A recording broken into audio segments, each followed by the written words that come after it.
Hello everyone, in this video I am going to show you a lengthy but nonetheless an exciting process of making a DIY OLED display using organic light emitting diodes. I think many of you have noticed that in the last 10 years the technology of making OLED displays has significantly advanced. That is why this type of matrix is used almost in all modern smartphones, and it is used in TV displays as well as different monitors. However, back in the day when it was first invented in 1960, things were quite different. Today, I'd like to repeat the experiments initially carried out 15 years ago and to make a DIY OLED display and show you how it is designed. To make such organic light emitting diodes, first we need to prepare a transparent conducting film, which is quite cheap these days and can be bought from different online shops. The conducting layer consists of a mixture of tin and indium oxides, plasma sprayed in special vacuum chambers. However, if you live in a jungle and AliExpress doesn't do deliveries there, you can make such a film yourself. This is what I tried to do during the initial stages of the experiment. I used tin chloride for coating. I'll be heating it using a regular gas burner until it breaks down. When the temperature rises above 200 degrees Celsius, tin chloride breaks down into water, hydrogen chloride and tin oxides, which can be deposited on the glass plate placed above, creating a thin conducting layer. Of course, in such amateur conditions, the oxide layer won't deposit evenly, which I later confirmed using a multimeter. I managed to find only a few contact points in the conducting tin oxide layer. The rest of the layer was too uneven. Besides, the electrical resistance of my DIY conducting film was 8 times greater than that of factory-made layers. That is why I decided not to use a DIY conducting film and instead to use the ones made by a trusted Chinese manufacturer. These plates are too big for my experiment. That is why I cut them into smaller pieces using a diamond-tipped glass cutter. The next stage of making an OLED display is spraying an organic so-called emissive layer. I used one interesting chemical for making it. It was tris-bipyridine ruthenium chloride. This chemical is a coordination complex with a ruthenium atom at the center, which is quite rare and expensive metal. In the ultraviolet light, it glows bright orange. The same happens when it is dissolved in water.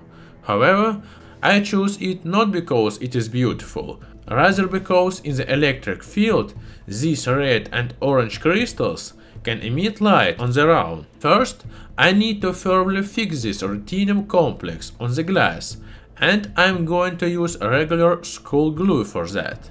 Transparent tubes with such colorless glue contain a solution of polyvinyl alcohol, which remains transparent even after drying. That's exactly what I need. Since I don't know the exact concentration of polyvinyl alcohol in the tube, I'll trust to my intuition here. I singled out about half a millimeter of such glue and mixed it with 3 milliliters of water. I got such a gluey solution. I need to dissolve the ruthenium complex in it. We need 35 thousandths of a gram of it for 3 milliliters.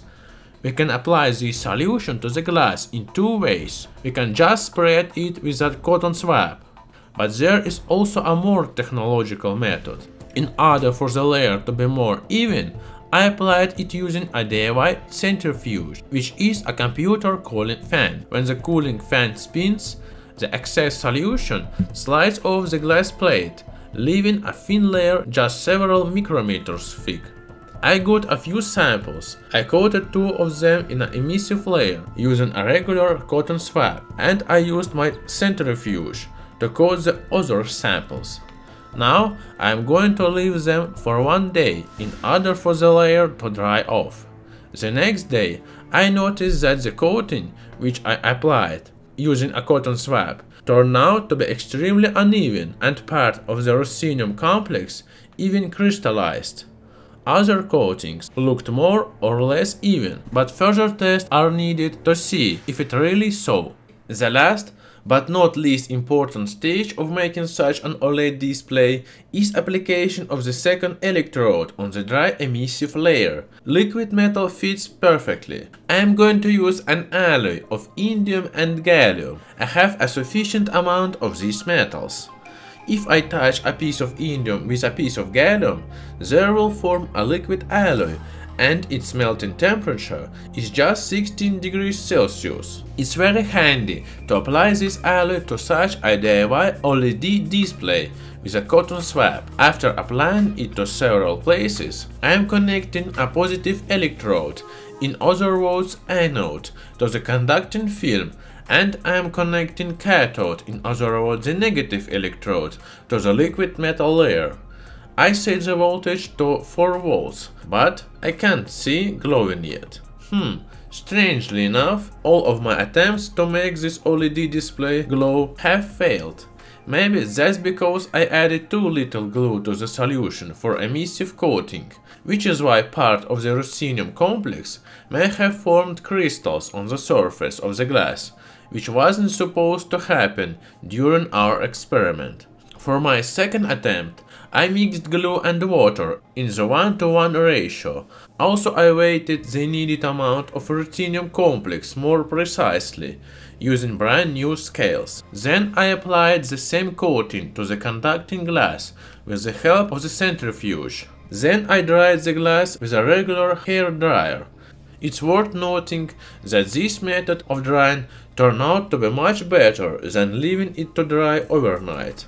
We can see that when comparing these two plates, when dried with a hair dryer, the glue dries quicker and the layer doesn't spread thanks to the liquid surface tension. As a result, I managed to make 4 more plates with more or less even surfaces.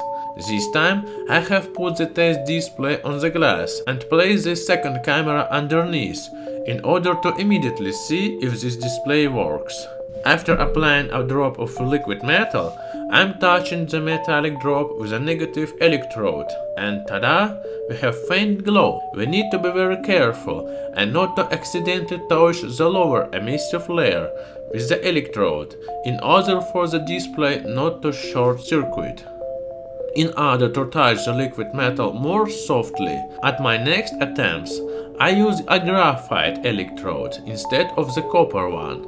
By the way, gallium and indium alloys stick to each much better, which is why it is more convenient to control such a display. So, display glows, everything seems to work well. However, in some time, glowing disappears, because as time passes, ruthenium complex falls apart, which is why the efficiency of such a display worsens. We can see that if liquid metal contacts with the recently applied emissive layer, the glowing resumes, but not for long. That is why the first OLED displays were so short-lived, because as time passed, the organic molecules decayed, which is why displays will glow faint and lose some colors. Nowadays, scientists constantly improve such displays, adding new layers, improving efficiency of such devices. In the end, I decided to improve my display and enlarge it. To do that, I prepared some more emissive coating. After that, I stuck one of the emissive layers with a tape to the transparent printer film in order to cover all the edges of the conducting glass.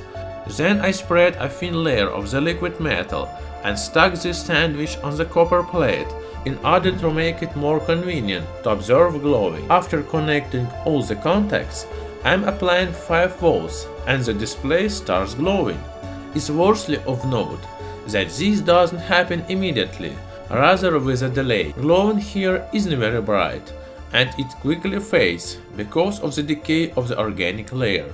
It looks more impressive in the dark, and the fact that I made such a technologically advanced source of light at home makes me feel quite excited. So, in the end, I think that you have learned the technology of making OLED displays. And if you like this video, don't forget to give it a thumbs up and subscribe to my channel to see many more new and interesting